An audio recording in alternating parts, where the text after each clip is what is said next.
बिस्मिल्लाहिर्रहमानिर्रहीम। अस्सलामु अलैकुम। सिर्फ 2 साल हुकूमत करने के बाद इस्लाम के पहले खलीफा हजरत अबू बकर सिद्दीक रजी अल्लाह अन्हु इस दुनिया से चले गए, लेकिन उन्होंने लोगों को यह साफ साफ बता दिया कि मेरे बाद मुसलमानों का दूसरा खलीफा कौन होगा, उमर बिन खत्ताब। इस्लाम आज दुनिया का फास्टेस्ट ग्रोइंग रिलीजन है, जिसे तकरीबन 200 करोड़ यानी 2 बिलियन लोग फॉलो करते हैं। और इस दुनिया में ऐसा कोई सेकंड नहीं गुजरता जब इस दुनिया के किसी कोने में अजान ना दी जा रही हो। इस सब में हजरत उमर बिन खत्ताब रजी अल्लाह अन्हु ने बहुत बड़ा रोल प्ले किया है। कौन उमर? वो उमर जिसे रसूलुल्लाह सल्लल्लाहु अलैहि वसल्लम ने खुद खुदा से मांगा है। आज हम इस वीडियो में हजरत उमर बिन खत्ताब रजी अल्लाह अन्हु की जिंदगी के चंद अहम ईमान अफरोज वाक़यात आपसे शेयर करेंगे, लिहाजा वीडियो को एंड तक लाजमी देखें और मजीद इसी तरह की इस्लामी वीडियोस हासिल करने के लिए हमारे चैनल को जरूर सब्सक्राइब करें। प्यारे दोस्तों, आप इस बात को खूब जानते होंगे कि हजरत उमर रजी अल्लाह अन्हु आप सल्लल्लाहु अलैहि वसल्लम की मुराद हैं। आप अशरा मुबशरा सहाबा में शामिल हैं। आप इस्लाम के दूसरे खलीफा भी हैं। नबी करीम सल्लल्लाहु अलैहि वसल्लम के सुसर भी हैं। आप फातिह बैतुल मुकद्दस और हिजरी कैलेंडर के बानी भी हैं। आप इंसाफ पसंद हुक्मरान थे, इसलिए आपको फारूक का लक़ब मिला और हजरत उमर रजी अल्लाह अन्हु को उमर फारूक कहा जाने लगा।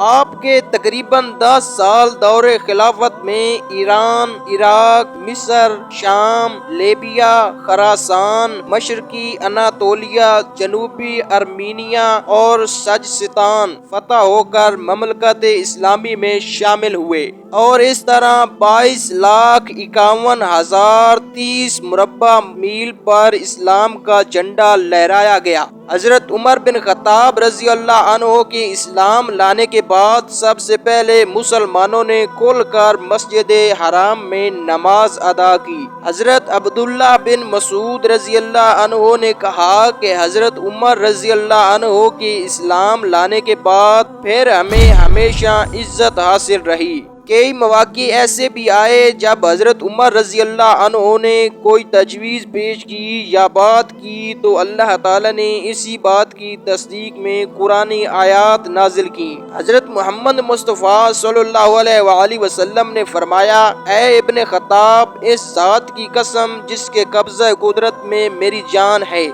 अगर शैतान तुम्हें किसी रास्ते पर चलता देखता है तो शैतान ये रास्ता बदल कर कोई दूसरा रास्ता अख्तियार कर लेता है। रसूलुल्लाह सल्लल्लाहु अलैहि वसल्लम ने फरमाया कि अगर मेरे बाद कोई नबी होता तो वो उमर होता। जब अमरो बिन आस रजी अल्लाह अन्हु ने मिस्र फतह किया और गवर्नर बने तो मुकामी लोगों का वफद आया और कहने लगा कि जनाब अमीर, हमारे दरियाए नील को एक ऐसी आदत पड़ी हुई है कि अगर वो पूरी ना की जाए तो वो चलना बंद कर देता है। तो अमरो रजी अल्लाह अन्हु ने पूछा, वो क्या है? कहने लगे कि जून के महीने की 12 रातें गुजर जाएं तो हम एक जवान दोशीज़ा लड़की को तलाश करते हैं और इसके वालिदैन को राजी करते हैं और फिर इसे बना संवार कर खूबसूरत कपड़े पहनाकर जेवरात से आरास्ता करके दरियाए नील में डाल देते हैं। इसके बाद वो खूब बहने लगता है। तो हजरत अमरो रजी अल्लाह अन्हु ने कहा कि इस्लाम में ऐसा नहीं हो सकता। वफद ये सुनकर चला गया, लेकिन हुआ ऐसा ही कि 3 महीने गुजर गए। जून, जुलाई और अगस्त 3 महीने गुजर जाने के बाद भी दरियाए नील बहने का नाम नहीं ले रहा था और लोग वहाँ से हिजरत करके दूसरे मकामात की तरफ जाने लगे थे।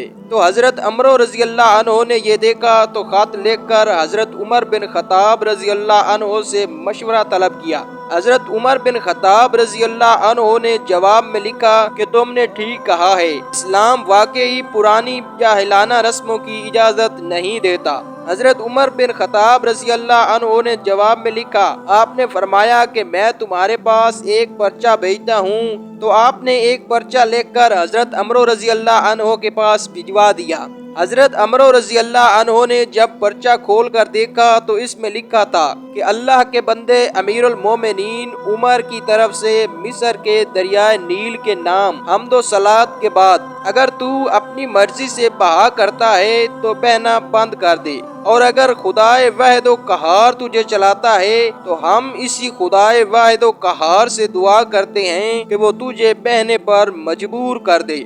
حضرت عمر رضی اللہ عنہ نے یہ پرچہ دریائے نیل میں ڈال دیا۔